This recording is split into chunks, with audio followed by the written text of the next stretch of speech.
Y tienes que abrir la sala de espera. Tienes que dejar ingresar al público. Ahora.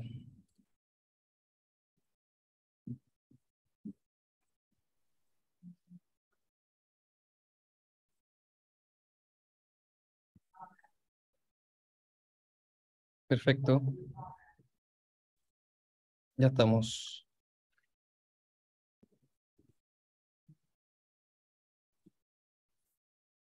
Katy, te hago anfitrión a ti, ¿cierto? Sí, por favor, eso estoy esperando. Ya.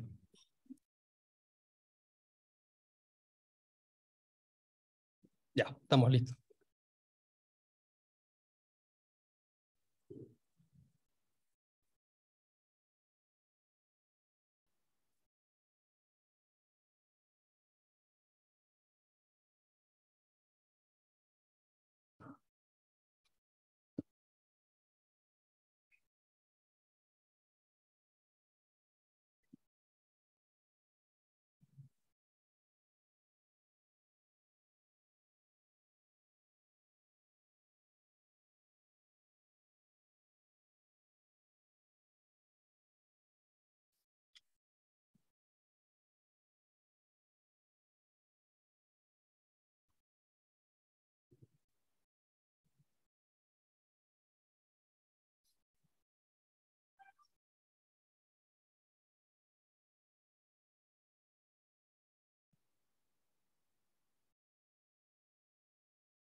Algo que dice Katy de Rafael, muy bien.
Rocío, ¿dónde estás?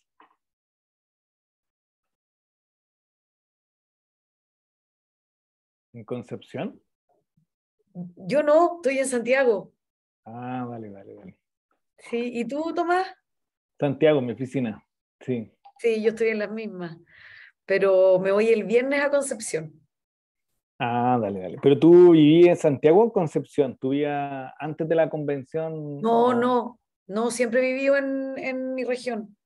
Ah, dale, dale, dale. Lo que pasa es que Ahora tengo que es oficina también en importante, Santiago. ahora que es importante está en Santiago. Ah, ya. No, Getón, siempre he tenido oficina aquí también. Mire, La- ¿cachai? la- Todos tienen Es su un producto oficina. de exportación. Y el más rasca de todo, el más rasca de todo dentro de un auto. Nada que hacer. ¿Ah? El más ocupado. El que tiene más cosas que hacer. El que se está huyendo de Santiago, Rocío. Huyendo. No, yo también. Yo me voy el viernes y no quiero volver más. Voy a dejar abandonada esta oficina. Así nomás. ¿Está ahí en Está Conce, bien. Andrés? No, estoy camino de Santiago a Concepción. Oh. Vine a entregar el departamento que no me quisieron aceptar antes de la devolución porque yo arrendé a plazo. Sí, pues, y el lunes, ¿qué día es hoy? Martes. Ah, ayer lo 30. devolví, po.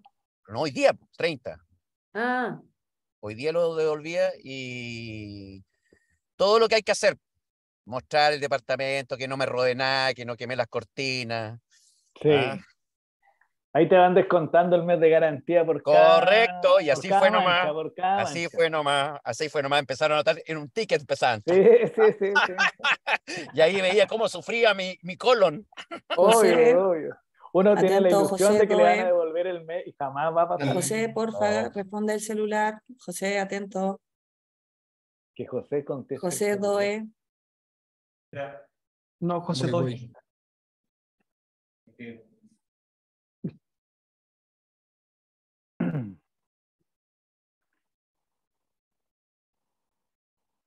Yo lo que voy a echar de menos es Santiago, el Están biógrafo. resolviendo un tema técnico para la transmisión vía Ya. YouTube, pero están en Sí. eso. Ahora nos está ¿Qué vaya a escuchando echar todo de el menos? público ya. Está todo el público al interior de la sesión. Ah, ya. Que vayan al cine el biógrafo, entonces están en Santiago. ¿Ah? ¿Y dónde vivía ahí en Santiago? ¿Dónde arrendaste un Las departamento? Tarrias. Ah, ya, perfecto. Las Tarrias. Sí, Entonces muy iba- cómodo, la verdad. tenía ahí hay 3 librerías que son súper buenas. Sí, ahí La- en el pasaje, con el ¿y habrán Capitales pesados. algunos? tal ¿Ah? cual. Está la ¿Estamos con Ulises ahí público? también, ¿no? Sí, está la Ulises. Metales pesados también. Hay otra que Sí. el tapiador de libro usado. Está el Sí. Ictus. Tal cual. Y hay harto restaurante que también es recomendable. Yo iba a decir otra cosa, pero no me atreví porque pensé que podíamos estar con alumnos. Estamos en vivo, Rocío, así que Sí, hay que... La tarria por la librería. Ya. Oye, Rocío, yo soy un gran Ya. lector. Pero además debo reconocer que iba, me tomaba un chop. ¿Ah? Catherine, Uno solo. ¿pudieron Uno ver ya solo. para partir? Un chopito. Sí, José está intentando hacer la transmisión. ¿Hasta qué hora vamos a estar? Buena pregunta. Yo a las 10 para las 6 me tengo que mover. Sí. Si es que dura más que eso. Tengo que ir al también. aeropuerto. Yo tengo otro conversatorio.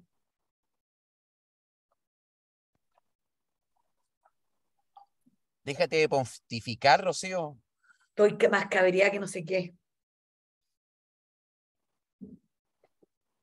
Pero la tortura dura hasta mañana. El miércoles me lo tomo. ¿Y cuántas cosas tenéis que hacer de aquí a mañana? Más o menos. O sea, el jueves me lo tomo. Ahora tengo otra cuestión a las 6, después una presencial a las 7, y de ahí termino. Mañana tengo reunión en la mañana, en la tarde voy a Viña. Y el jueves, o sea, tengo 2 cosas mañana, pero una en Viña. Sí. Y el jueves en la mañana tengo una Por favor, una todos, reunión y mil después... disculpas.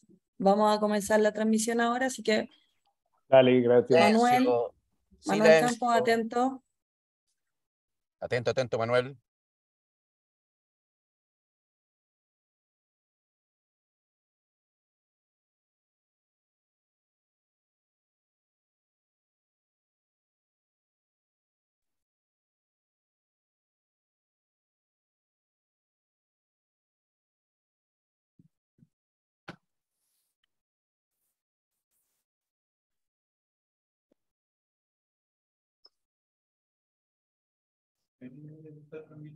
¿Estamos? Adelante, Manuel. Gracias, Katy. Buenas tardes a todas las personas que se unen hoy día a una nueva actividad de la Facultad de Ciencias Jurídicas y Sociales en conjunto con la plataforma digital DOE. Les damos la más cordial bienvenida a este seminario titulado Historia Constitucional de Chile y Propuesta de Nueva Constitución. El día de hoy nos acompañarán 3 panelistas. Nos acompañará en primer lugar Tomás Jordán, Posteriormente nos acompañará Rocío Cantuarias y Andrés Cruz, los últimos dos miembros de la casa, profesores de la Facultad de Ciencias Jurídicas y Sociales. Para partir la actividad y antes de dar el espacio a nuestros expositores y expositora, recibiremos el saludo de don Fernando Silva de la Comisión de Extensión del Senado. Don Fernando. Muchas gracias, Manuel. Primero un saludo al vicedecano de la Facultad de Ciencias Sociales y Jurídicas de la Universidad de Concepción, con quienes estamos ya por cuarta o quinta vez realizando actividades y seminarios. El Centro de Extensión del Senado y el Senado mismo tiene como misión, como función, el poder conectar las actividades de la ciudadanía con los senadores y a la vez la de los senadores con la ciudadanía. El tema constitucional, sin duda, es parte de la esencia de lo que se hace acá en el Poder Legislativo y en particular en el Senado. 200 años de historia nos avalan en el sentido de la construcción de patria o la construcción de república y, por supuesto, en lo que ha significado la continuidad del texto constitucional en todas sus modificaciones. Quiero saludar con mucho afecto a quienes conforman DOE, quienes son con quienes hemos organizado esta actividad y quienes son los que nos invitan a patrocinar y a conversar, a Claudio Pérez y Ignacio Montiglio, por supuesto, felicitarlos por esta iniciativa que realizan en conjunto con la Universidad de Concepción y poder poner a disposición de un público más amplio estas reflexiones que son tan necesarias, no por lo que vamos a hacer en 3 o 4 días más, sino por lo que significa el periodo posterior. En la previa ya conversábamos, aquí lo importante va a ser lo que viene después, y en el periodo posterior, y eso va a ser lo importante, tener los elementos que ilustran. Saludar con mucho afecto, por supuesto, a los 12 convencionales que nos van a acompañar y nos van a exponer y nos van a ilustrar un poco lo que fue este proceso y esta propuesta que ha nacido. A Rocío Cantuarias y a Andrés Cruz, ambos académicos de la Universidad de Concepción, un agrado conocerlos y un agrado poder participar con ustedes. Y por supuesto a mi amigo Tomás Jordán, a quien lo visto desde mucho tiempo, fue parte o partícipe de quienes construyeron la propuesta que la presidenta Bachelet entregó al Congreso, que se ingresó el 18 de marzo del año 2018. Otra historia estaríamos hablando a lo mejor, ¿no es cierto, Tomás, si esto hubiese transcurrido de otra manera? Pero el trabajo que tú has realizado ha sido muy importante. Por lo tanto, para nosotros como centro de extensión, participar de esta actividad, contribuir a difundirla, contribuir a extender también su conocimiento, es parte de la labor que nos sentimos hoy día que vamos a realizar. Agradecemos a la Universidad, a la Facultad de Ciencias Jurídicas y al DOE esta oportunidad que nos brinda y esperar que esta reflexión nos aporte, ¿no es cierto?, la de los convencionales y la del abogado Jordán nos aporten en lo que significa lo que vamos a vivir en el periodo futuro. Así que muchas felicidades y que sea un muy buen seminario. Muchas gracias, don Fernando. Damos la palabra ahora a Claudio Pérez, quien dará la bienvenida en representación de la plataforma digital DOE. Muchas gracias, Manuel. Muchas gracias a todos quienes nos acompañan en este seminario que hemos organizado con la Facultad de Ciencias Jurídicas y Sociales de la Universidad de Concepción, como DOE, el Banco de Información de Chile y Actualidad Jurídica. La verdad es que esta relación que hemos establecido con la Universidad de Concepción, donde este es el quinto de los seminarios que organizamos este año, nos parece muy interesante para poder abordar distintos temas de interés nacional. La semana pasada estuvimos en un seminario analizando compliance y nueva ley de delito informático. Hoy nos convoca a este seminario sobre historia constitucional y propuesta de nueva constitución. La verdad es que cuando conversamos con Manuel precisamente sobre el sentido de este seminario, de esta actividad, dijimos, bueno, aquí hay que, a pocos días de la elección, lo importante va a ser parar, hacer una pausa y mirar el contexto constitucional de nuestro país y poder en base a eso conversar sobre la propuesta constitucional. Evidentemente la discusión duró varios meses, fueron meses arduos de trabajo Y para eso es que nos pareció muy importante poder convocar a dos constituyentes, y le doy las gracias a Andrés Cruz y Rocío Cantuarias, quienes nos acompañan el día de hoy en este seminario, pero también poder organizar esto con Manuel, que es el vicedecano, pero además es profesor de Historia del Derecho en la Universidad de Concepción, y poder convocar a Tomás Jordán, quien es un académico que ha tenido un rol muy importante precisamente en todo este proceso, previo al proceso de discusión constitucional y también en la discusión constitucional propiamente tal, y apoyando y discutiendo sobre las distintas ideas y propuestas que han ido saliendo desde ahí.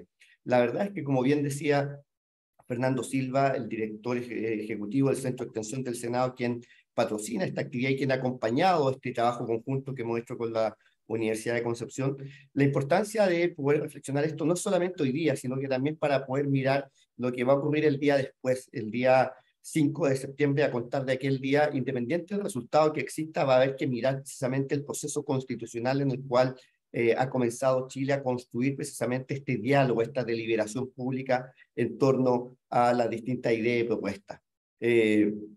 Por lo tanto, la mirada de los constituyentes y desde la universidad creemos que es fundamental precisamente para esta deliberación que debe existir en torno a los contenidos constitucionales. Lo que es claro, como decía anteriormente, que independiente del resultado, Chile ha comenzado un proceso constitucional respecto al cual tanto que los actores públicos, los tomadores de decisiones, como las universidades y el mundo privado también, van a tener que ser parte importante de este proceso. Por eso, Manuel, nos parece importante este seminario, haberlo realizado en esta fecha, a pocos días del plebiscito, pero también parándonos a reflexionar y mirar un poco hacia atrás la historia constitucional de nuestro país y cómo se enmarca este proceso constitucional en nuestra historia constitucional. Eso nos parece muy relevante y desde DOE y Actualidad Jurídica, si podemos apoyar ese proceso, nos parece que es el rol que debemos cumplir precisamente. Nuevamente quisiera, para terminar, agradecer, bueno, a la Facultad de Ciencias Jurídicas y Sociales de la Universidad de Concepción, con quien hemos establecido esta relación, al Centro de Extensión del Senado, quien nos ha acompañado hoy día, al Senado, que también patrocina esta actividad, y por supuesto a nuestros expositores, a Rocío Cantuarias, Andrés Cruz y Tomás Jordán. Muchas gracias por acompañarnos en esta actividad. Muchas gracias, Manuel.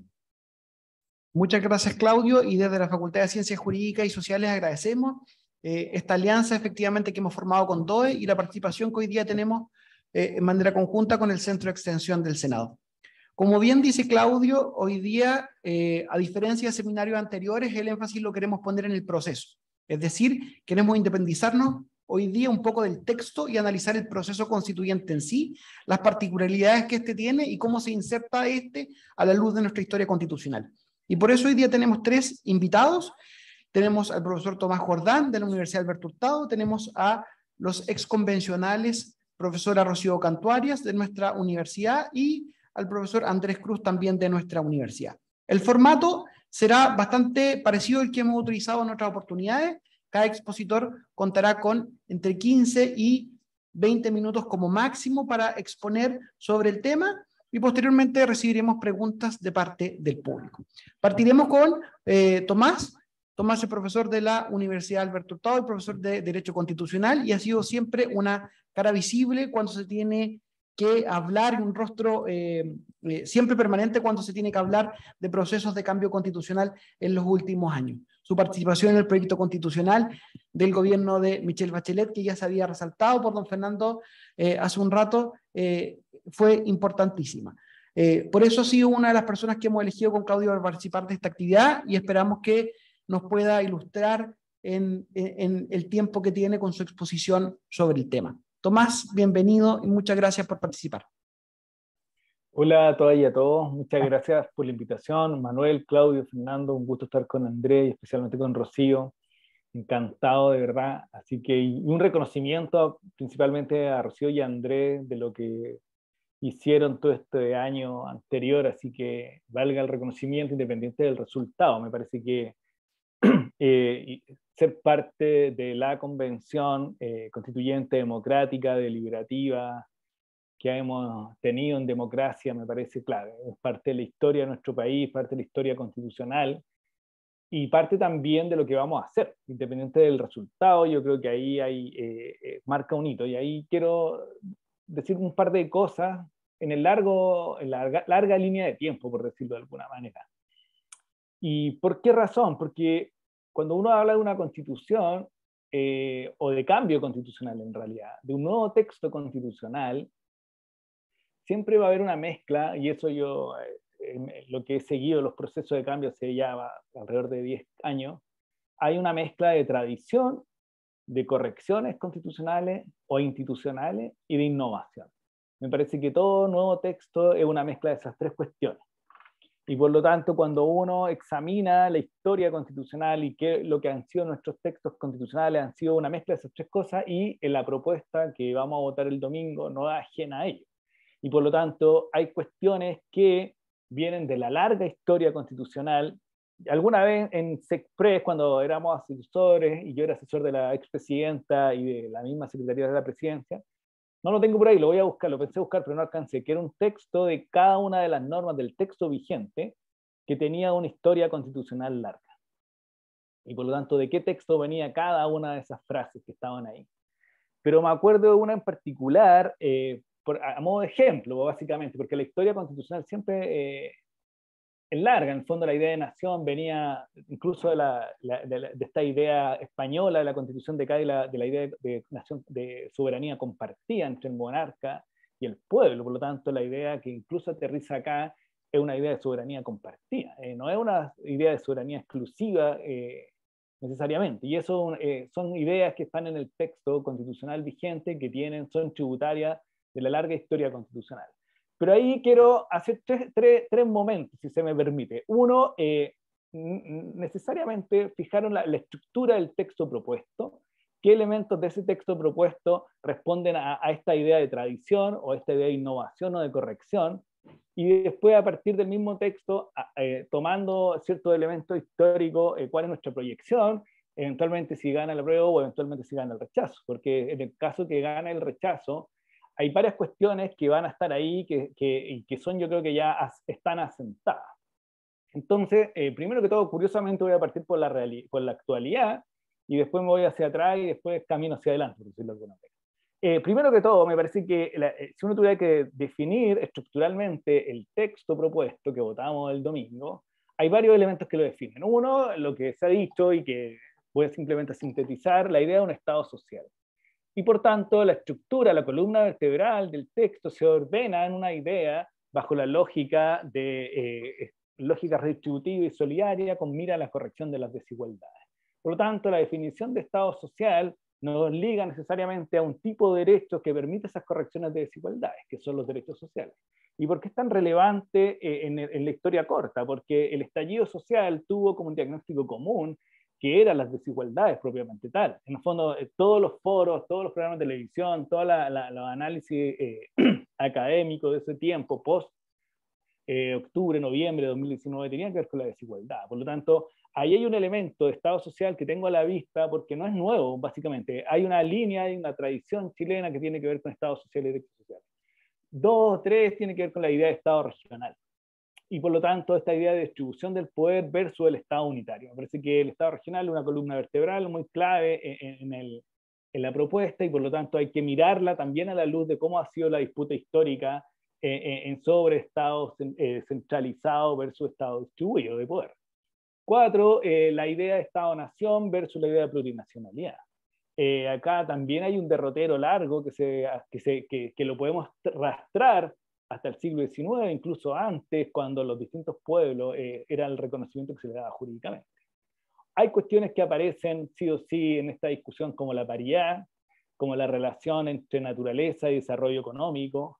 Me parece que ahí hay ciertas luces de la innovación en el texto, porque hay ciertos sectores sociales y políticos que aparecen en esta discusión, que el sistema político regular en general había sido muy lento en tratar esas demandas, como por ejemplo la paridad, si la comparamos con la cuota en el año 2014, 2015, que permitió subir del 17 al 23%, diría más del 30% en el Congreso, pero hay una lenta avance versus la paridad propiamente tal, que aparece en la discusión constituyente. La democracia como la conocemos y la democracia representativa versus la democracia participativa o mixtada o complementada por un mecanismo de instrumentos, de una innovación que va a la par de una crisis de representación, y el presidencialismo atenuado o aminorado, como lo queramos llamar, que también responde a una lógica que también tiene un derrotero histórico. ¿Por qué quiero decir? Porque estos elementos estructurales, Estado social, derecho social, Estado regional, plurinacionalidad, paridad, naturaleza, modelo de desarrollo, democracia participativa y presidencialismo atenuado, son esta mezcla de tradición, son esta mezcla de correcciones a lo que hay, son esta mezcla de innovaciones. Esos son los textos constitucionales. Por lo tanto, si nosotros miramos hacia atrás, en la historia larga o mediana, nos vamos a encontrar también con ciertas discusiones que tienen que ver con eso. Por ejemplo, en la Constitución del 25, si uno lo mira en el contexto histórico y político sobre el cual se desarrolló y sus contenidos, responde claramente a la tradición, o más bien al momento de constituciones sociales. En el año 25 estamos recién a vuelta de página, por decirlo así, de la crisis de los estados liberales del siglo XIX en Europa, y por lo tanto la necesidad de construir estados sociales y por tanto establecer ciertos deberes preferentes del Estado en materia de derechos sociales. Y ahí la Constitución del 25 responde a esta disputa política y da cuenta, por ejemplo, el deber preferente del Estado en materia educacional, por ejemplo, el deber preferente del Estado en materia de salud, la creación del CERMENA, el texto o a partir del texto constitucional, las políticas públicas que se desarrollan en el siglo XX en materia de salud y educación, que fortalece la educación pública, que fortalece la salud pública, junto con el otorgamiento de provisión privada. Por lo tanto, no es algo que aparezca en la disputa constituyente hoy día, es algo que se discutió en la constituyente del 25, que se armó o se diseñó para efectos de un nuevo modelo de Estado que se venía disponiendo en Europa. Y por tanto, la Constitución del 25 es el proto-idea de un Estado social, propiamente tal. Cuestión que viene a sentarse en el texto propuesto. ¿Y por qué es tan importante? Porque yo creo que en ese sentido el texto propuesto recoge una antigua tradición chilena que tiene que ver con la idea social y que se es saltada, que es obviada por el texto vigente. Por lo tanto, en la historia larga o en la historia mediana, porque larga sería hasta el siglo XIX, del modelo de Estado, podemos pasar de un modelo protosocial que tiene que ver con la Constitución del 25, el salto en la Constitución del 80 y el aterrizaje nuevamente en la propuesta de texto constitucional. Me parece que ahí es clave entenderlo de esa manera, por lo tanto es parte de una tradición constitucional que se corrige, que viene a establecer ciertas cuestiones nuevas. El Estado regional también responde a una vieja disputa entre regionalista, entre federalista, propia entre la década del 20 y el 30 en Chile, del siglo XIX. Es la gran disputa política de distribución de poder. Y uno podría decir que la historia larga del debate político constitucional constituyente chileno es entre aquellos que disputan la democracia de arriba hacia abajo, de abajo hacia arriba.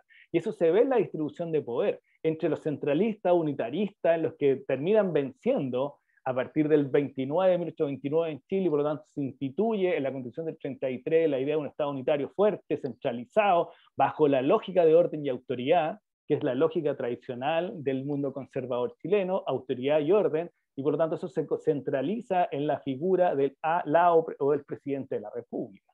Por lo tanto, esta vuelta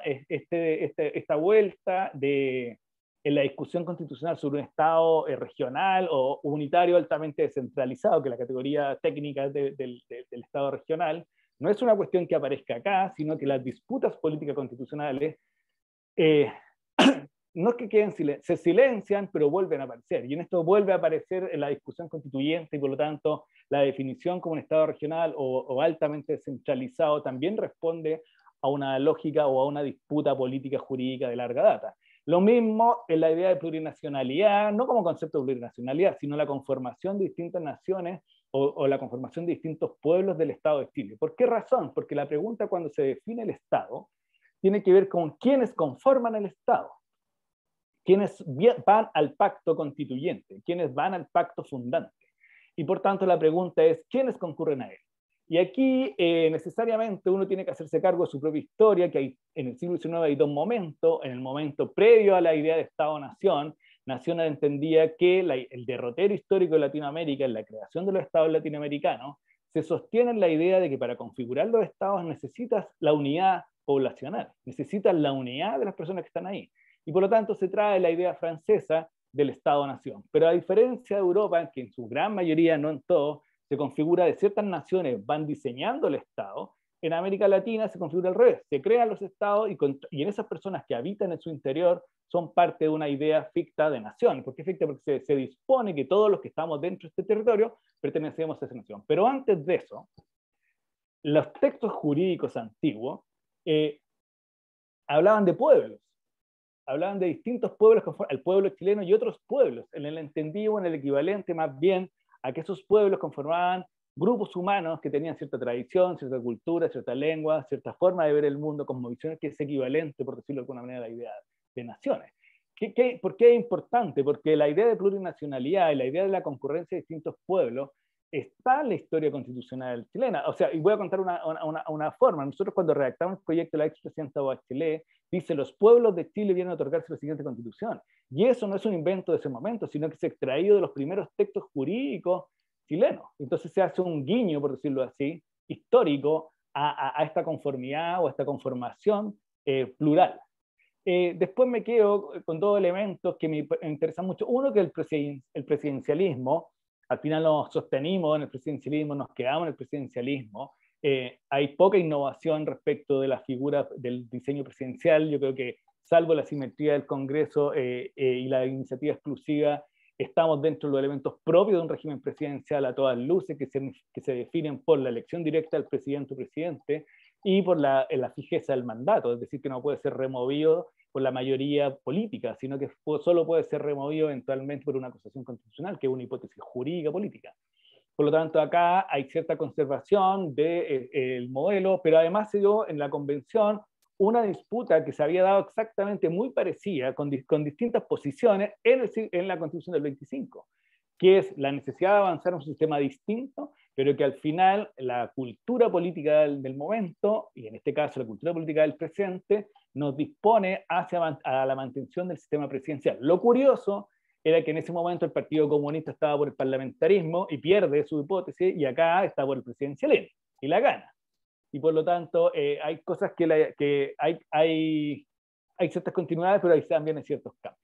Y ahí voy cerrando, porque creo que de todo esto hay cuestiones que hay que proyectar sí o sí. Yo creo que más allá de la intensidad de las posiciones, me parece que el cambio constitucional chileno está más cerca de lo que nosotros mismos pensamos.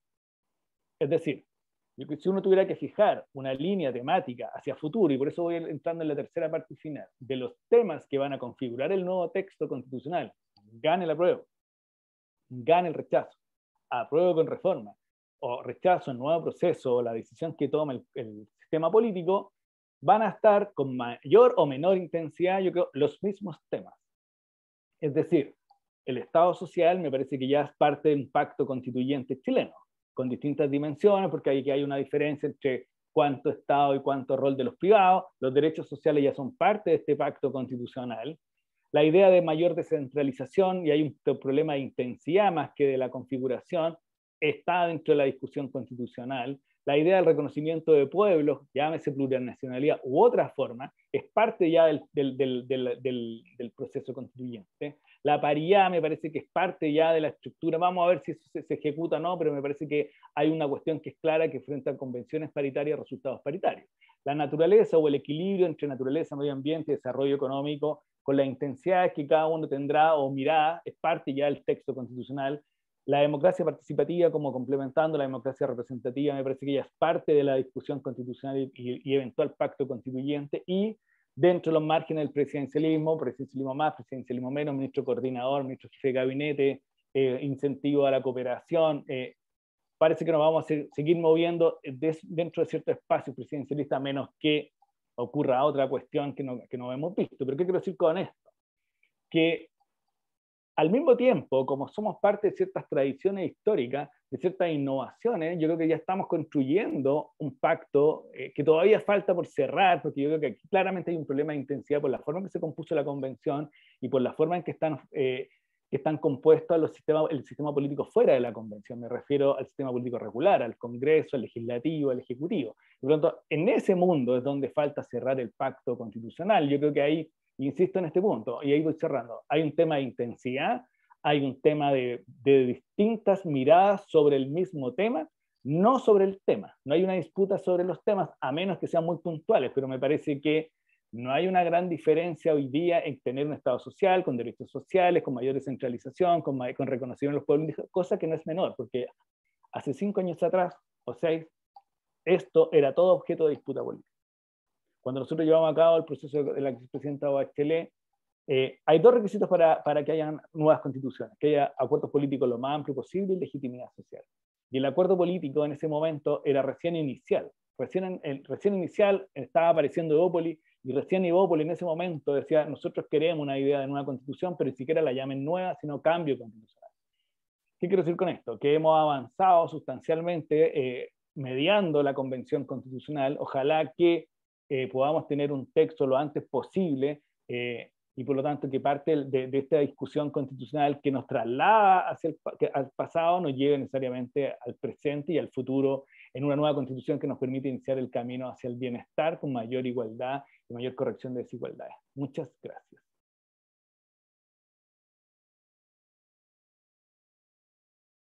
Muchas gracias, Tomás, por tu exposición. Las preguntas, de hecho yo tengo una, la vamos a dejar para el final.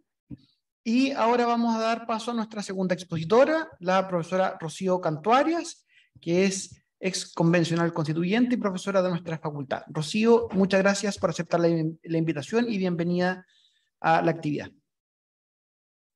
No, muchas gracias a usted, Manuel, Fernando, Claudio, un honor estar en este conversatorio con Tomás y con Andrés. Me dio la idea, Tomás, que como que te pusiste en posición de estar el lunes, como que tienes una idea sobre lo que va a pasar en el plebiscito, porque hablabas como que son ideas y parece que va a ganar el rechazo, y entonces son ideas que quedan planteadas por un próximo proceso constitucional, ¿o no? ¿O me equivoco? Que si gana la prueba ya están asentadas, me faltó sí, ya, que solamente es necesario reformar algunas cosas en el Congreso, pero... No. Pero fantástico el análisis en todo caso. Me para encantó. efecto histórico vale igual. Sí, de todas maneras. Bueno, era una broma. A ver, ¿para qué voy a partir como por lo básico? ¿Para qué están las constituciones? Y entre otras cosas, para limitar el poder. Más o menos las distintas constituciones que nuestro país ha tenido han cumplido con este estándar. Creo que esta propuesta, la que vamos a votar el día domingo, es osada y es arriesgada, principalmente por el sistema político que se ha consagrado. La Constitución de 1925 gozó de legitimidad y prestigio ante la ciudadanía. El régimen presidencial se legitimó con el tiempo y la Constitución del 25 fue reformada solamente en 6 ocasiones, 2 de las cuales incluso restringieron más las atribuciones del Congreso. La forma de gobierno presidencial también se asegura en la Constitución vigente, la del 80, y entre 1990 y el 2003 se aprobaron numerosas leyes de reforma constitucional, pero no fue sino hasta el 2005 que a partir de un acuerdo entre la Concertación y la oposición de derecha, la Constitución de 1980 fue profundamente intervenida. Se aprobaron más de 60 reformas, todas ellas sustantivas. Por ejemplo, con respecto al Consejo de Seguridad Nacional, se cambió su composición sumando al presidente de la Cámara, lo que les dio la mayoría de civiles sobre los militares, se le quitó su injerencia en el nombramiento de los integrantes del TC y se estableció que solo podría ser convocado por el presidente de la República, quedando como un organismo o ente asesor. Con respecto a las Fuerzas Armadas, se suprimió su condición de garantes de la institucionalidad, rol que se entrega a todos los órganos del Estado, y además se eliminan los senadores designados. Se fortalece la facultad fiscalizadora de la Cámara de Diputados, también al introducir la interpelación de los ministros de Estado. Se retira de la Constitución la referencia al sistema electoral binominal, el que queda en la Ley Orgánica Constitucional sobre votaciones populares y escrutinios. Se modifican las bases fundamentales porque se reconocen principios de probidad y transparencia y además se ahonda en materias de derechos fundamentales. Ciertamente la Constitución que nos rige había cambiado, tanto así que el expresidente Ricardo Lagos estimó que había creado una nueva carta con esta reforma y le puso finalmente su firma al texto refundido, promulgándose en septiembre del 2005. Hoy no tenemos la misma Constitución que la del 80. Sin embargo, hubo y hay cuestionamientos, entre ellos que la Constitución actual ha impedido cambios estructurales, críticas que no comparto porque, por ejemplo, hoy existe con esta misma Constitución aborto en 3 causales, se modificó el sistema previsional, introduciendo el pilar solidario en el año 2008, se modificó el sistema educacional, prohibiendo los colegios particulares subvencionados sin fines de lucro la selección, se introdujo la gratuidad en materia de educación superior, etcétera. O sea, la Constitución actual es distinta de la Constitución original. Estas reformas incrementales que van siendo acumulativas en el tiempo pueden reflejar un orden constitucional sustancialmente diferente al original, pudiendo hacer incluso irreconocible el rostro inicial de una constitución. Sin embargo, la demanda por un cambio constitucional profundo estuvo asociada, sobre todo desde el 2013, a la convocatoria a una asamblea constituyente. Un antecedente que pudiera parecer relevante lo tenemos con la señora candidata a la presidencia Roxana Miranda, cuyo punto central del programa, de su programa de gobierno, era la convocatoria a una asamblea constituyente social. Y aquí es importante tener en cuenta que en Chile no tenemos, hasta el año pasado, ninguna experiencia de asamblea constituyente. Entonces se propone una experiencia política sin precedentes en la historia de Chile, contrapuesta a la democracia representativa, a los partidos políticos como canales de representación, al Congreso Nacional como instancia institucional de diálogo, de negociación y de acuerdo político. ¿Y cuál fue el espíritu de la Convención Constitucional que finalmente se constituyó el 4 de julio del año pasado? Desde mi perspectiva, un espíritu refundacional. A pesar de que, en mi opinión, no debería existir la hoja en blanco. Existen instituciones fundamentales del derecho constitucional que cualquier constitución o que toda constitución puede desarrollar, más o menos, pero no puede prescindir de ellas. Las constituciones son pactos entre generaciones y el buen funcionamiento de una democracia viene asociado a la Constitución. ¿Por qué es tan importante? Porque el poder debe estar sujeto, obviamente, a la ley, a las reglas, y no al arbitrio de alguien o de algún gobernante. Esto viene desde los griegos. Mucho mejor ser gobernados por reglas que por personas, porque nos da seguridad, un sistema estable, etc. Entonces, no es esencial de los procesos constituyentes cambiarlo todo. Se trata de dejar lo que funciona y cambiar lo que no funciona. En palabras sencillas, no apretar el botón de reseteo al país. Y eso es lo que sucede, desde mi perspectiva, con el sistema político. Un experimento riesgoso, un bicameralismo asimétrico con este presidencialismo atenuado. ¿Y por qué es tan importante el sistema político? También en palabras simples, porque es la forma de organización o de organizar el poder, de determinar quiénes y cómo se toman las decisiones políticas. Si no funciona bien la sala de máquinas, nuestro orden institucional se ve debilitado. De un mal representante, de un diputado, de un presidente, de un alcalde, nos podemos deshacer en el periodo de duración de su cargo, ¿cierto? En 4 años. De una mala constitución y de un mal sistema político, podemos no deshacernos en décadas. Por otra parte, si bien la constitución vigente tiene defectos, ha permitido algo que es central en una democracia, que es que personas que representan sectores políticos muy distintos puedan gobernar, derecha, izquierda, frente amplio, etc. Lo que se está proponiendo en este borrador, en esta propuesta de la convención, busca alterar, en mi opinión, esto, dejando de ser el eje izquierda-derecha, sino que quienes creen en la democracia o no, quienes son demócratas o no demócratas. Y voy a algunas referencias. ¿Quién dijo que era esencial eliminar el Senado para tener un proceso de cambio que fortaleciera la institucionalidad?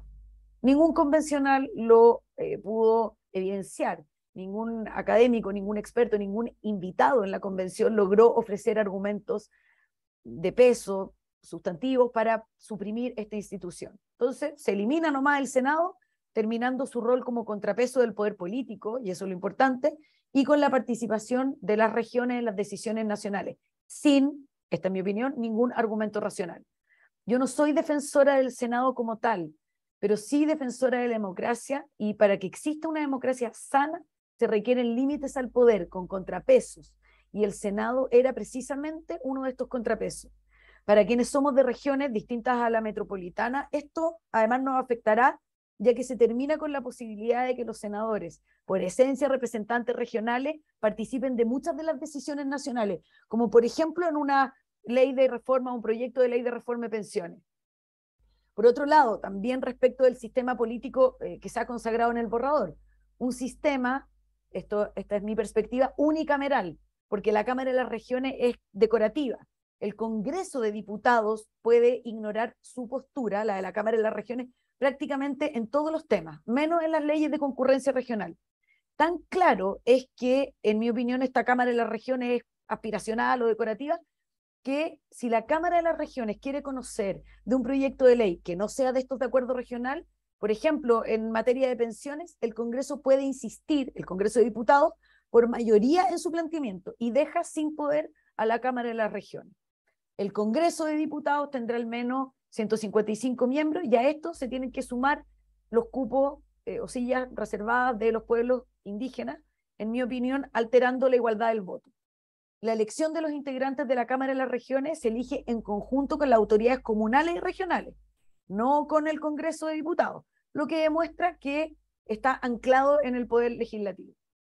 Se concentra el poder en un Congreso repleto de cupos reservados, debilitando el poder del presidente, bien parecido a lo que fue la composición de la Convención Constitucional. Y entonces, quien tenga la mayoría simple en ese Congreso de Diputados puede hacer respecto a algún proyecto de ley y deshacer, o sea, aprobar, modificar o derogar cualquier proyecto de ley con la mayoría simple de quienes lo integren o de los que estén presentes. Todos los proyectos de ley se inician y terminan en este Congreso de Diputados. El problema de esto, en mi opinión, es que la responsabilidad se diluye en una asamblea, a diferencia de la responsabilidad que asume, por ejemplo, un presidente de la República, que es bien identificable.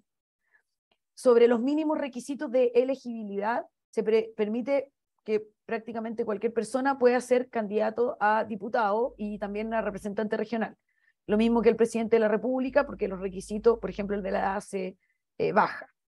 Se elimina la iniciativa exclusiva del presidente de la República, reemplazándola por las denominadas leyes de concurrencia presidencial. O sea, el Congreso puede presentar proyectos que hasta hoy día son de iniciativa exclusiva, generando una fuerte presión sobre el presidente para que apoye proyectos populistas y que impliquen costos importantes, dañando la responsabilidad fiscal. Ejemplo, proyectos de ingreso mínimo mensual para trabajadores del sector privado, seguridad social, normas de negociación colectiva, entre otras. Ya la Constitución de 1833 estableció que el presidente de la República tendría iniciativa de ley sin perjuicio de la de los parlamentarios. Hasta hoy día el 90% de las leyes aprobadas anualmente corresponden a mensajes presidenciales. Esto, o sea, en el borrador se mantiene la iniciativa del presidente, pero se elimina la iniciativa exclusiva y se crean estas leyes de concurrencia presidencial que solo requieren el patrocinio del presidente, pero no su exclusivo mensaje. Se incorpora un veto testimonial, ya que en caso de que el presidente observe parcialmente el proyecto, el Congreso puede insistir por mayoría. No se dan garantías de que sea la fuerza pública y las Fuerzas Armadas las que resguarden la seguridad pública durante las votaciones populares, corriendo el riesgo, esto es un riesgo, de politización el día de la elección, algo tan sensible como la seguridad. Hay otros ejemplos del espíritu refundacional que movió o que inspiró a la Convención Constitucional, como la modificación de instituciones que funcionan relativamente bien, como el recurso de protección, la modificación al Banco Central de Chile o las modificaciones al Banco Central de Chile, o la eliminación del estado de emergencia, que incluso el gobierno que tenemos hoy día rigiendo los destinos del país lo ha usado y prorrogado en algunas oportunidades. En fin, creo que en procesos constituyentes como esto, lo que podemos, o como este, como el que estamos terminando de experimentar en nuestro país, lo que podemos ganar es poco y el riesgo de perder es muy grande. Creo que el gran problema es que hay personas que quisieron en este borrador establecer un modelo de sociedad en la Constitución, y se hacen además promesas que creo que van a generar expectativas o que están generando expectativas que pueden verse frustradas. A mí me parece que quienes quieren establecer un modelo de sociedad en la Constitución y su refundación institucional no están dimensionando el rol que debe cumplir la Constitución en el sistema democrático. Hay que mejorar, por cierto, la política y para eso creo que hay que tener más modestia constitucional. Muchas gracias.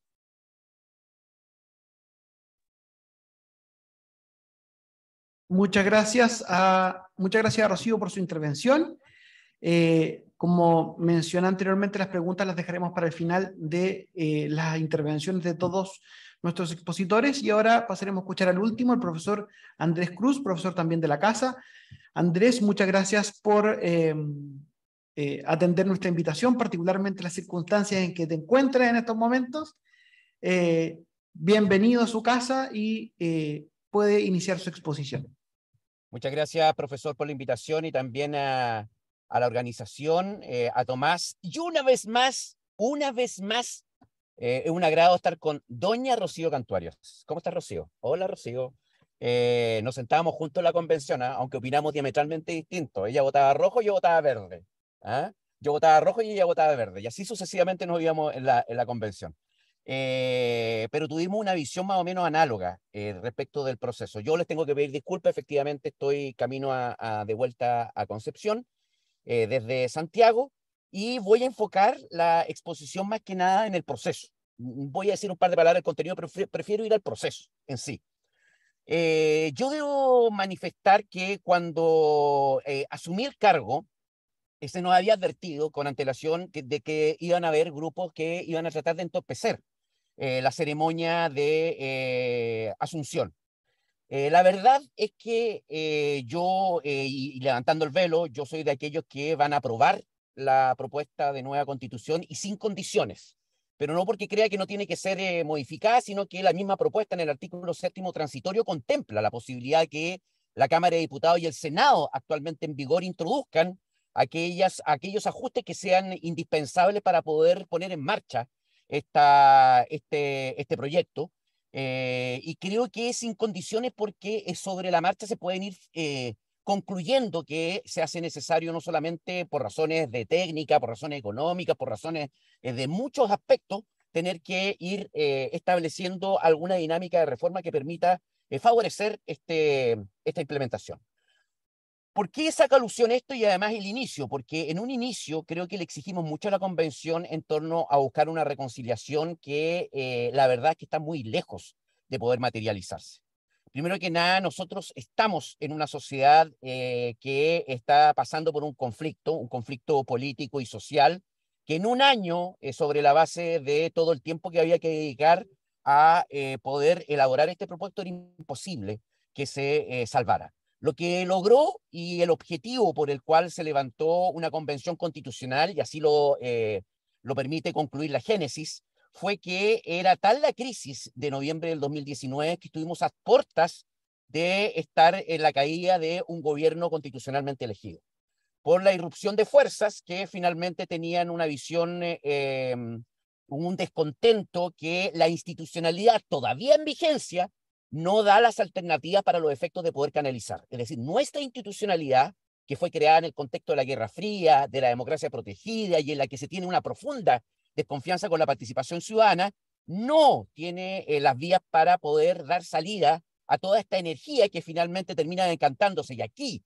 y en cualquier parte, como ha ocurrido con la crisis de otras democracias representativas que actualmente estamos viviendo, en la calle.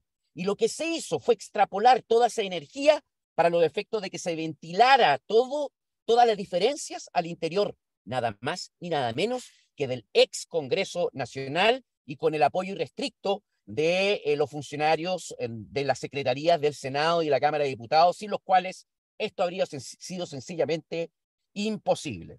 En la composición, obviamente, teníamos una representación variopinta en la que se construyeron alianzas en un contexto absolutamente ajeno a la realidad que inclusive hoy se pretende sustituir para los efectos de, eventualmente en un triunfo del rechazo, poder enfrentar una dinámica del nuevo proceso constitucional. ¿Cuál es la situación de crisis de los partidos políticos?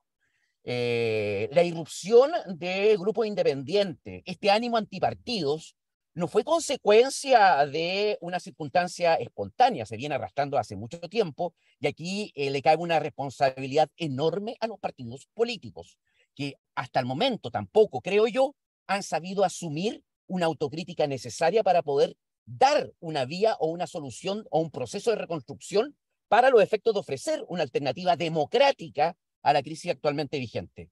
Yo soy independiente, pero me desenvolví al interior del colectivo socialista, lo que se denomina bancada en el Congreso, y eran estas leceras para tratar de diferenciarse unos con otros, se colocaron todos colectivos. Yo también participé en esta cuestión de los colectivos, y me siento muy cómodo en la bancada socialista, muy cómodo en el colectivo socialista, y creo que este ánimo antipartidos frustró muchas de las posibilidades que hubo de poder asentar con mayor fuerza cierta institucionalidad mucho más específica en materia de organizaciones políticas, por ejemplo. Ahora, este proceso y este desenvolvimiento se dieron en distintas comisiones, hubo 7 comisiones, algunas que se sostenía que era innecesario que pudiesen desenvolverse o existir, y que finalmente distrajeron el trabajo que se pudo haber desarrollado respecto a otras comisiones que eran mucho más importantes. Prefiero no ahondar al efecto, a menos que se me haga la consulta de rigor. Pero sin perjuicio de ello, el gran protagonista de este proceso, creo que hubo un gran protagonista y un buen protagonista, fueron los 2 tercios. Una gran lección que hubo para futuras experiencias, creo que la implementación de los 2 tercios fueron esenciales para evitar de que ideas infantiles, maximalistas, destempladas, irrealizables, utópicas, pudieran quedar asentadas en la propuesta de texto de nueva constitución. Y además de eso, el tiempo, que impedía que no llegáramos a acuerdo. Sobre todo la comisión que estuvo en crisis en materia de acuerdo fue la de sistema político. Y en derechos humanos, Rocío me podrá refrendar o no, muchas de las materias que le correspondía a derechos humanos pasaron a otras comisiones para los efectos de lograr de que terminaran de ejercer sus funciones. Por ejemplo, todo lo que son las garantías judiciales o procesales y penales fueron abordadas por parte de la Comisión de Sistema de Justicia y órganos autónomos para poder descomprimir toda la presión que tenía una comisión como la de derechos fundamentales. Lo que se pudo constatar en el interín del funcionamiento de la convención, o por lo menos lo que yo pude constatar, es un cansancio de la ciudadanía. Hubo también una actitud por parte de nosotros los convencionales de comenzar a encerrarnos entre las paredes justamente del excongreso, lo que nos impidió determinar la temperatura de lo que estaba ocurriendo al exterior. En nada ayudaron aspectos específicos que fueron magnificados por parte de la prensa sin perjuicio de que existieron, y que hay que formular una crítica fuerte, y que obviamente también implicaron dilapidar mucho capital político. Si actualmente estamos frente a la duda de lo que va a ocurrir este fin de semana, yo aspiro profundamente a que triunfe la prueba, porque creo que es una alternativa que nos va a poder abrir un camino de posibilidad hacia el futuro y no quedarnos anquilosados a un modelo que mira hacia otra realidad, hace que es consecuencia justamente de esto. Creo que los ejes sobre los cuales se construyó esta propuesta fueron la paridad, que llegó para quedarse, no me cabe la menor duda, creo que es un tremendo avance. El indigenismo, que creo que fue debidamente morigerado, pese a que, por ejemplo, a mí en pluralismo jurídico me hubiese gustado que hubiesen quedado bordes más especificados, pero son materias de competencia que nunca están reguladas en la Constitución, sino que en la ley, a mi juicio, uno tenía la aspiración de constitucionalizarlo para evitar todo este debate que se está dando ahora frente a la existencia de un pluralismo jurídico que ya existe, por lo demás, en nuestro sistema, vía tratados internacionales, vía artículo 5 de la Constitución Política de la República vigente, vía ley 19.253, que es la ley indígena, solamente por mencionar algunos cuerpos normativos. En tercer lugar, el regionalismo, que a mí me parece que ha quedado adecuadamente regulada. No avanzamos tanto como en otros países, como en la autonomía española o la realidad italiana o el regionalismo italiano, en la cual se dan atribuciones legislativas a las asambleas regionales. Creo que, o como lo denominan los franceses, que en realidad para los franceses el Estado regional es un Estado unitario muy descentralizado. Yo por lo menos las lecturas que he tenido acceso ellos no reconocen esta diferenciación teórica del Estado regional, y hablan de Estado unitario en diversos grados de centralización y el Estado federal. Creo que es un tremendo avance, más aún respecto de las demandas actualmente exigentes, y más aún tomando en consideración que respecto al regionalismo existen demandas e inquietudes transversales que iban más allá de aspectos meramente político-partidistas. Otro aspecto que quedó asentado, yo creo que llegó también para quedarse, es el ecologismo. Indudablemente que un capítulo completo que hubo que frenar para los efectos de evitar llegar a que quedaran asentadas ideas que aparecían del todo irrealizables, pero que esto es responsabilidad de los partidos políticos o de los grupos políticos. Hay que recordar que en esta comisión solamente el colectivo socialista dejó a un integrante, el Frente Amplio y el Partido Comunista lo abandonaron, y que indudablemente produjo efecto frente a que las comisiones, esta comisión en particular, fue ocupada por personas que tenían un profundo sentido de militancia frente al medio ambiente, lo que generó muchos problemas. Y creo que esto es una materia que habrá que abordar en el futuro para el evento de que gane el rechazo. Creo que la historia no se acabó, no se va a acabar en septiembre, el 4 de septiembre, va a continuar, va a ser un proceso del cual nosotros somos meros eslabones. Creo que los convencionales vamos a desaparecer y debimos haber desaparecido mucho antes.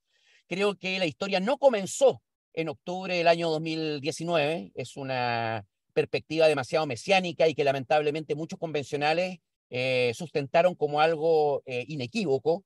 Muchos llegaron a la convención creyendo que esto era un proceso revolucionario y se equivocaron profundamente.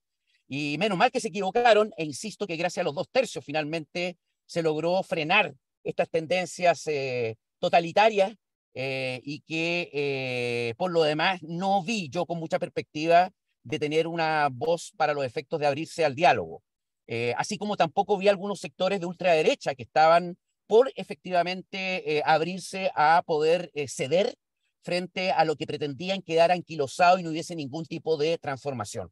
Creo que uno de los grandes protagonistas también fueron los sectores moderados, que no fuimos capaces de salir a levantar la voz, a ocupar los puntos de prensa que sí hacían los grupos más duros, para dejar asentado el proceso y el trabajo que se estaba realizando, dejando una sensación que no era del todo real. Queda mucho por hacer. De ganar el rechazo, yo creo que es inevitable el nuevo proceso.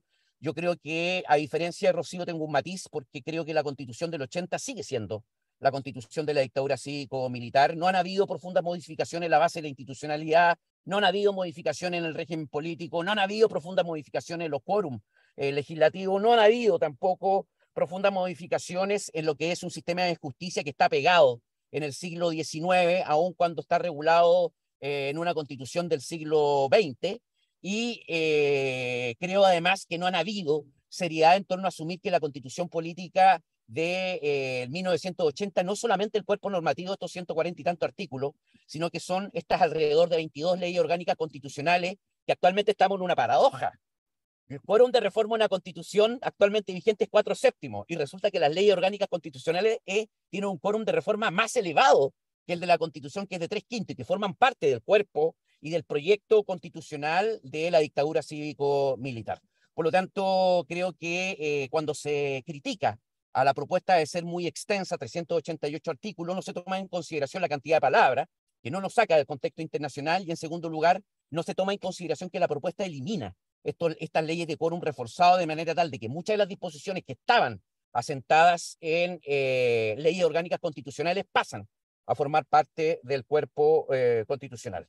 Yo quiero asumir ahora que a mí me gustaría más Giovanni Sartori, a propósito de la sala de máquinas que nos pusieron en la boca, o que tratan de poner de moda aquellos que son seguidores de Gargarella. Yo creo que hay que seguir más a Giovanni Sartori más que a Roberto Gargarella. Creo que estamos al debe frente a mucha doctrina, mucho esfuerzo que se hizo por parte de muchos intelectuales frente a un proceso del que don Tomás Jordán es de hecho protagonista, y muchos más son protagonistas, y que debimos haber sido más tributarios frente a la propuesta que hoy dejamos señalada a la ciudadanía. Sin perjuicio de eso, yo apruebo. Ya, eso sería. Muchas gracias.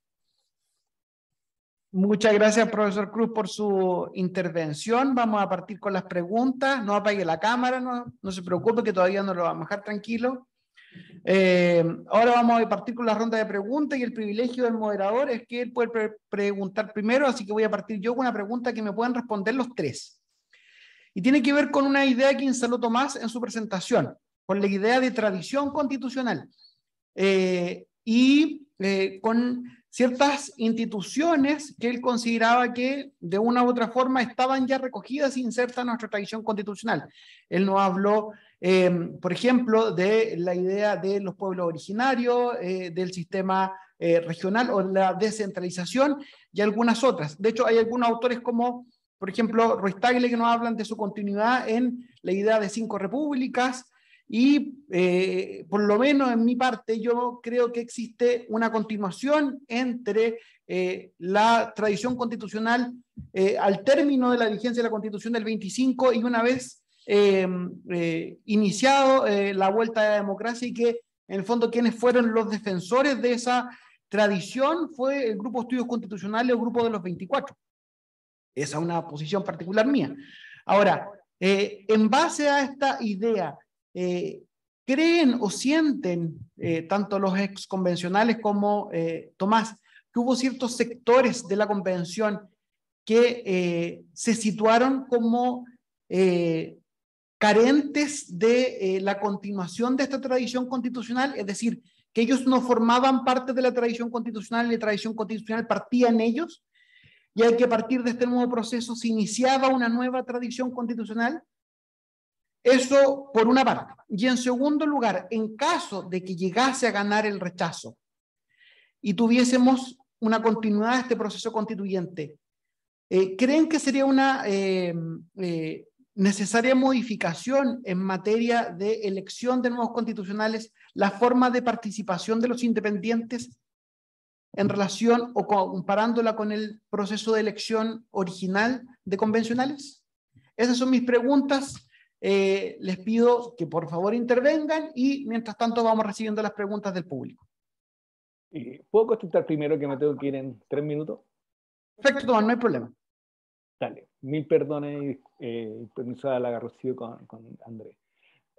Manuel, concuerdo 100% contigo. Yo creo que aquí hay una cuestión que lo decía Andrés, yo creo que Rocío también, sobre algún grupo refundacional, y tiene que ver con también con la historia constitucional chilena. Yo creo que hubo a partir de octubre ciertos sectores entendieron que se construía desde cero la historia constitucional, y por lo tanto que era un punto de partida y no necesariamente un punto de llegada. Y ahí lo miro en la historia larga y en la historia corta. En la historia corta me refiero a cómo el proceso de cambio constitucional no aparece en octubre de 2019, no aparece en el pacto de noviembre, el acuerdo político, sino que viene desde el día mismo, por decir, fijar una fecha incluso antes de la entrada en vigencia de esta constitución. Tú citabas ya al grupo de los 24, es decir, hay una línea de cambio constitucional de las fuerzas democráticas desde el origen o desde el centro mismo de la dictadura militar, que trata de llevar a cabo una tesis dentro de los pactos de la transición, de modificar progresivamente el texto vigente para llegar algún día, ojalá, a través del Congreso, a un nuevo texto. Por lo tanto, nosotros podemos visualizar un primer momento hasta el año 90, un segundo momento que parte del año 90 con la transición a la democracia. Yo creo que tiene su punto culmine con la reforma del presidente Lago, que logra establecer una democracia mínima, porque aquí hay que tener claridad también conceptual y de lo que realmente ocurrió. Hasta antes de eso había una democracia tutelada, en que las Fuerzas Armadas eran garantes de la institucionalidad, en que el COSENA se autoconvocaba incluso contra la voluntad del presidente de la República, en que habían senadores designados. Esa era la democracia hasta el año 2005. Entonces, ese ciclo. Después la expresidenta Bachelet da un salto, porque lo que hace es tratar de discutir una nueva constitución y en un órgano diferente al Congreso. Y por eso que ella envía en 2017, en abril, un proyecto de convención constitucional, que es la que toma el pacto, el acuerdo político de noviembre de 2019. Es decir, esa es la tramitación, tiene que ver con ese texto. Y finalmente viene la convención, que viene a tratar de resolver el problema constitucional a través de la primera convención o asamblea democrática. Eso es la historia medianamente corta o mediana. Pero también hay todo uno que hemos escrito con Pamela Figueroa, que se llama el institucionalismo transformador chileno, es decir, que los conflictos sociales y políticos se han canalizado en Chile a través del debate institucional. Es decir, lo vemos a través del siglo XX, y eventualmente, si no, eso no se producen los golpes de Estado que son en contra de las instituciones, pero hay una línea gruesa del gobierno socialista del presidente Allende, el presidente Frey, las reformas radicales, como el institucionalismo es la vía chilena para los cambios.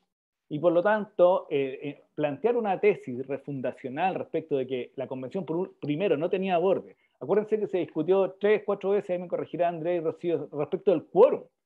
respecto a los 2/3, es decir, cada vez que se podía volvía a insistir la tesis del quórum cuando era un pacto básico para que pudiese procesar la convención sus propias diferencias, y en eso concuerdo 100% con lo que dice Andrés, que fue la regla respecto. Una vez una politóloga me dijo: Tomás, los abogados están enamorados de los 2/3, antes del inicio del proceso. Le dije: después te vas a dar cuenta por qué. Bueno, quiero decir que hay cuestiones que son clave. En ese sentido, hubo un espíritu refundacional de élite pueblos, se trató de trabajar a partir de ese clivaje, que básicamente yo creo que, con esto cierro, la convención sí, en las fuerzas moderadas de ella, logró canalizar y contener estas fuerzas a través del institucionalismo, que se expresó, yo creo que en plenitud, en la idea de los 2/3. Yo creo que es el símbolo del diseño institucional. Y por tanto, claro, yo creo que si uno mira el texto, que es mucho más moderado que la convención o del debate público que nosotros vimos, por lo tanto, aquí nosotros tenemos que visualizar que el texto no puede ser hijo directo o hija directo de una revuelta todo el día que veíamos en la prensa. Obviamente que hubo convencionales que moderaron el debate, que canalizaron esto y que lo institucionalizaron adecuadamente. Yo creo que ahí está el triunfo, y por lo tanto, si gana la prueba este domingo, para que a Rocío no le quede duda, va a ser el triunfo de ese institucionalismo, de esas fuerzas. Y por lo tanto, lo que viene después, si se reforma, va a ser dentro también del cauce institucional, que es la habilitación que decía Andrés sobre el propio Congreso. ¿Sabe qué? Aquí tiene una constitución. ¿Por qué razón? Y con esto cierro. Porque también hay una cuestión que es real, que las fuerzas de derecha moderada, como de centro izquierda, estaban por la propia elección, si esto no es culpa de los convencionales, estaban subrepresentadas respecto a lo que es el sistema político regular. Por lo tanto, ahí viene el cierre del pacto constitucional, en que las fuerzas que están fuera de la convención, porque son parte amplia del sistema político regular, se acuerdan, cierran esa reforma, y por lo tanto, a partir de ahí tenemos un texto que pervive en el tiempo, y por lo tanto tenemos un pacto constitucional propiamente tal. Eso, me quedo y le pido 1000 disculpas porque voy a tener que salir, que tengo que ir camino al aeropuerto. Un gusto haber estado con ustedes. Muchas gracias. Gracias, Tomás. Rocío. Gracias, Manuel. Sí, yo concuerdo en que fue tan perjudicial este espíritu refundacional y revolucionario que inspiró a la convención, y de la que di cuenta en mi exposición. Y la evidencia de esto, o una evidencia adicional de esta opinión que tengo, es que justamente se intentaron refundar o modificar sustantivamente algunas instituciones que son parte de la tradición constitucional, y que había consenso, no solamente en expertos constitucionalistas, sino que también en la ciudadanía, de que funcionaban bien. Y un ejemplo de esto es el Banco Central Autónomo. Este es un órgano que fue creado por el presidente Ibáñez, que, como todos sabemos, regula el funcionamiento del sistema bancario y cambiario, y que hoy día el borrador también lo modifica. O sea, si bien sigue siendo un órgano autónomo en el titular del borrador del artículo 357, se le incorpora el deber de tener presente la orientación general de la política económica del gobierno, esto a nivel constitucional. Entonces, ese ejemplo o esa referencia da cuenta de este espíritu refundacional. ¿Para qué? Me preguntaba yo, o nos preguntábamos un grupo importante convencional, no tan importante, pero un grupo de varios convencionales, ¿por qué vamos a meterle mano al Banco Central? Si casi hay unanimidad de que funciona bien, pero no, este espíritu refundacional incluso abordó instituciones que tienen una tradición y que estábamos más o menos de acuerdo en que funcionaban bien.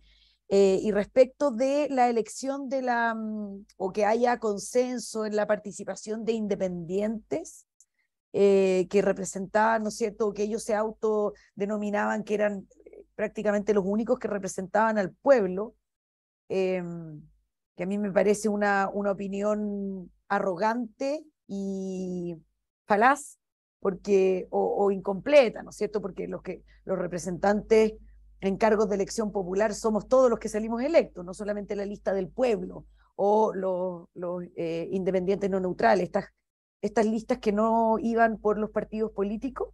Yo creo que ideológicamente fueron de una misma línea, todos los independientes que estuvieron en este proceso, y por lo tanto creo que si hay un siguiente proceso o algún órgano que en alguna medida se vaya a integrar por representantes de elección popular, yo creo que tienen difícil camino para que una reforma constitucional o un acuerdo político vaya a considerarlo. Y creo que es resultado de la experiencia que hemos tenido durante este último año.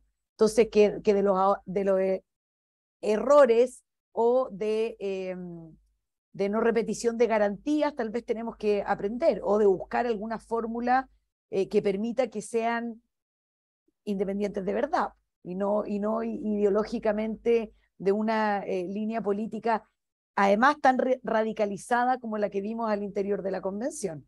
Así que eso respecto de la pregunta número 2, y también quiero disculparme con mi gran amigo Andrés, con Fernando, con Claudio y con Manuel, de tener que retirarme porque tengo otro conversatorio ahora.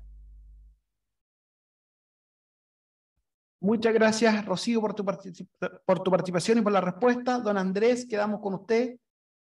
Yo me quedo con usted, don Manuel, hasta el final. ¿Ah? Los Yo últimos lo serán los abrazo, primeros. me dieron con usted. ¿Ah?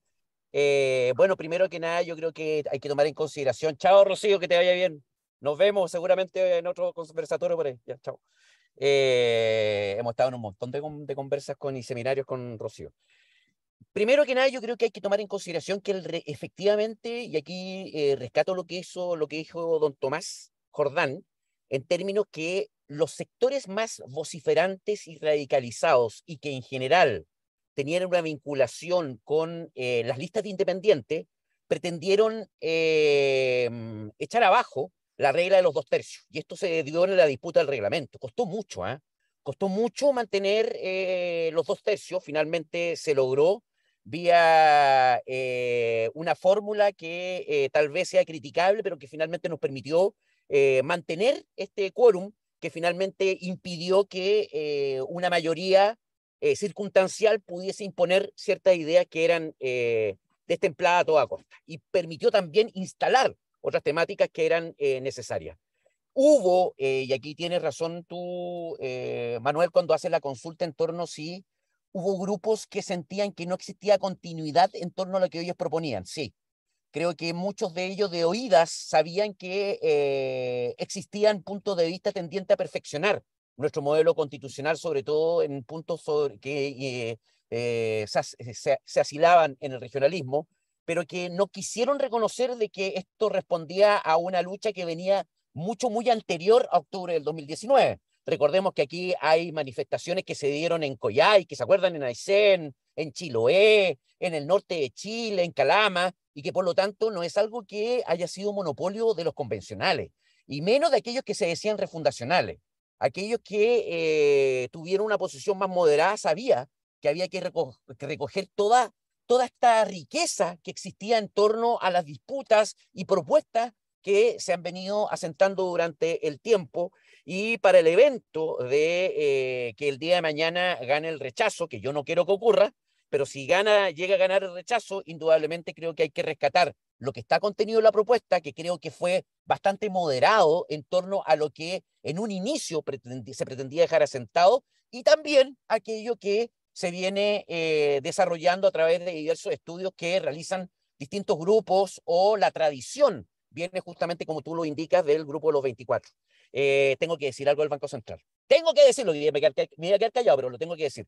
Yo fui protagonista y me costó sangre, sudor y lágrimas mantener constitucionalizado el Banco Central.